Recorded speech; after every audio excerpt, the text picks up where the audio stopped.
రేవంత్ రెడ్డి ఏమన్నాడు, దీక్ష చేద్దాం, సభానాయకుడిగా నేను వస్తాను, ప్రతిపక్ష నేతగా కేసీఆర్ రావాలి. ఇది రేవంత్ రెడ్డి డిసెంబర్ 3కు ముందు ఈ మాట మాట్లాడితే కేసీఆర్ వస్తే నేను వస్తా అంటే రాంగ్. ఇక నువ్వు పిసిసి అధ్యక్షుని మాత్రమే ఆయన ముఖ్యమంత్రి. ఇప్పుడు ఆయన ఆయన నీకు నచ్చినా నచ్చకపోయినా, బీఆర్ఎస్ గుర్తించినా గుర్తించకపోయినా, రేవంత్ రెడ్డి ఎవరు, తెలంగాణ రాష్ట్ర ముఖ్యమంత్రి.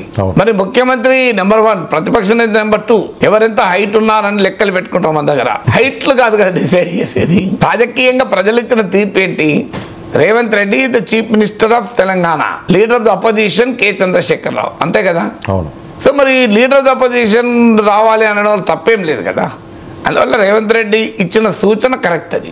సో ఇన్వైట్ ఎవ్రీబడి, ఆల్ పార్టీస్తో వెళ్ళి మీరు ఢిల్లీలో జంతర్ మంతర్లో కూర్చోవాలి. దీనికి కేసీఆర్ ఎందుకు పోడు? మరి ఖచ్చితంగా రేవంత్ రెడ్డి, బట్టి విక్రమార్క, కేసీఆర్ అందరూ వెళ్ళాలి. అందరూ వెళ్ళి జంతర్ మంతర్లో కూర్చున్నప్పుడు తెలంగాణకు న్యాయం జరుగుతుంది కదా. ఓకే.